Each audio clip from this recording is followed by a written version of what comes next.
What's up, ladies and gentlemen? It's Brennan and I'm BManX45, and today we're coming at you with another video.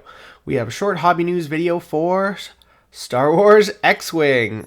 It's been a long time. I haven't really covered a lot of X-Wing stuff lately because there hasn't been a lot. In fact, I missed this announcement. It's probably, a little bit old. I haven't been paying attention, but there are some new Star Wars X-Wing expansions coming out for 2.0 or 2.5 or wherever you want to say we are in the game. But anyways, so AMG has announced the TIE SA Bomber pack, which is a double pack. You get 2 TIE bombers in it. Not bad. And it also has announced the YT-2400 light freighter, which I really like this. The light freighter was one of my favorite ships in 1.0. Is why I got into the game. I love Shadow of the Empire. I love Dash Rendar. It's just really cool stuff. So I am super excited for this. So yeah, the YT-2400 and the TIE SA bomber. Let's get into it, guys. So start off with the bomber. We got the Galactic Empire. You can see down here Squadron pack, which came with a bomber, TIE Advance, and two TIE fighters. I didn't get any of those new starter packs. I'm hoping none of the stuff in them, none of that stuff. I'm hoping none of the stuff that came in those packs is different than the core game. I don't think it is. I've done some research, and I don't think if you've got those expansions already, you're not missing out on anything.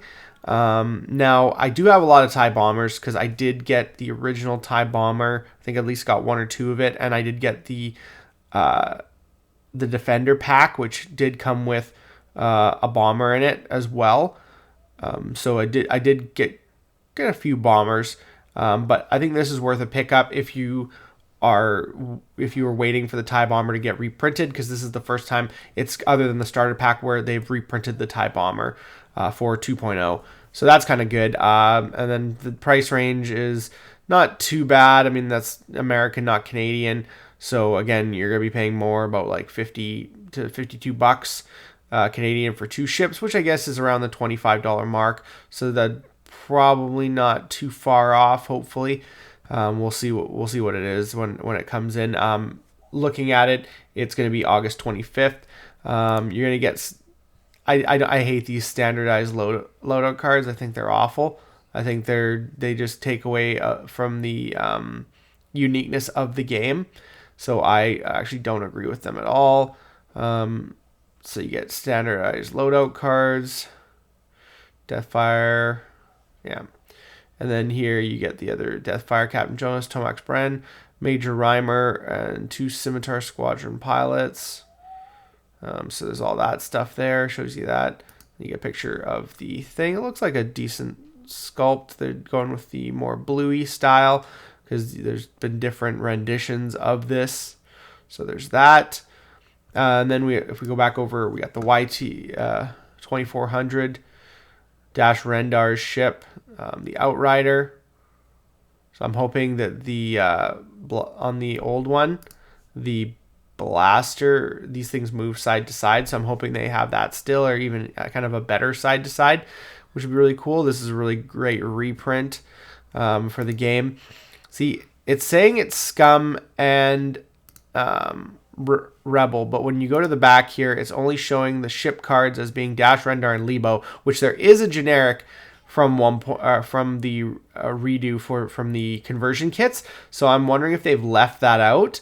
And also, it says new standardized loadout cards. Yeah, well, that's great. But so you can only play it as Scum when you use standardized loadouts. I'm hoping that's not the case. I'm hoping this is just a typo, but I'm kind of thinking that they might be like going the way of use our standardized loadouts. We don't want innovation in this game. We just want it to be super thematic to what we think is thematic from Star Wars. So I really hope that's not the case, because I think the standardized loadouts have taken away from the game because it's trying to control how players play. It's probably because they don't want to have to do ban lists. Honestly, AMG probably doesn't want to have to do ban lists, and so they don't want players to have. So they're just trying to like make it so it's easier for players to just play what we give you, which I think is an awful way to do a game. I think that if that's where they're going, that they're going to see less and less people buy their product, and it's a bad decision. But we'll see what happens. I do want to get these. I do want to get the YT-2400. I figured I might as well pick up a bomber kit. I haven't spent any money on X-Wing in forever. Like I said, the starter kits just did not appeal to me. I already have tons of X-Wings, TIE Advances, tons of TIE Fighters. I have 8 TIE Fighters. You don't need any more than that. You can't play any more than eight of a ship. So, I mean, yeah, there's no point in having more than 8 TIE Fighters. Same with A-Wings and Y-Wings, because you got the Rebel pack here. I just didn't need any more, right?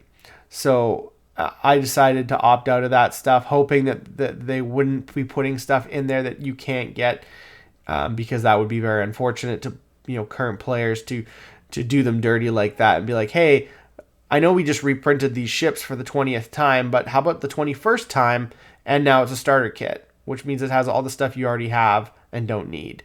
So I do think that the starter packs were a good idea to get new people into the game, but as long as they don't have any product that is the same, I think that they're fine. But if they do, I kind of already feel like damage has been done to the X-Wing community.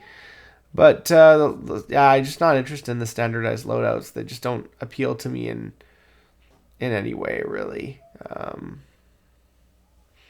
Yeah, so I'm hoping that yeah, you got 1 plastic, 2 ship cards, 4 standardized loadouts, 8 upgrade cards. Yeah, it's just kind of weird. 2 ship cards. Yeah, that seems... And they're not even giving you the generic YT-2400 pilot. That's kind of weird. I just think AMG is just done with this game, and they're doing as little as possible. It just feels like it. Every time they do something, they may make mistakes. I think that's kind of sad, that they continue to make the same mistakes over and over again. So... I mean, hopefully we'll see what happens in the future. I think I'm more interested in the model because it's such a beautiful ship. And I would have to say that I'm not impressed with what they're doing. I'm glad we're finally getting some reprints after years of getting the same ships reprinted over and over again. We're getting some new reprints. Although technically they just did the bomber in that kit. So, I mean, it's like they're only like halfway there. They could have done another Imperial ship. And then those 2 packs too, like, are a little bit annoying because if you only wanted to buy 1 of the new pack, you're now buying 2. So, and I think you're probably only going to, they're probably only going to give you 1 chit. For the dial covers, which is going to be silly. And then they're going to give you, hopefully they give you 2. And as well, they're going to give you only 1 set of cards, even though you got 2 ships. So I think it's just a way for them to cut down on costs of printing stuff. So again, it's not about the people who are playing stuff. It's about their saving money on a game that they're really not putting a lot of effort into. And unfortunately, I don't agree with that. I think that's a bad call. And so it's why whenever I do one of these X-Wing videos, I want to be positive, but then I read into this stuff and I'm just like, oh my gosh, they're doing the same thing over and over again.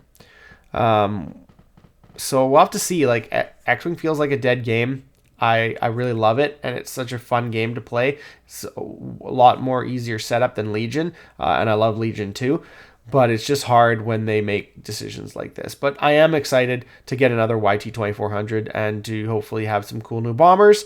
So there's that coming out on August 25th. Tell me what you guys think. Do you guys think X-Wing is still alive? Do you think it's a dead game? Do you like that we're getting another YT-2400? What do you think we're going to get in the future, if anything? I want to hear your comments. Looks like that's all the time we have for this video. If you enjoyed today's content, be sure to smash that like button, subscribe to the channel, and hit the bell for notifications so you don't miss a single minute of fun. And that's all for now, folks.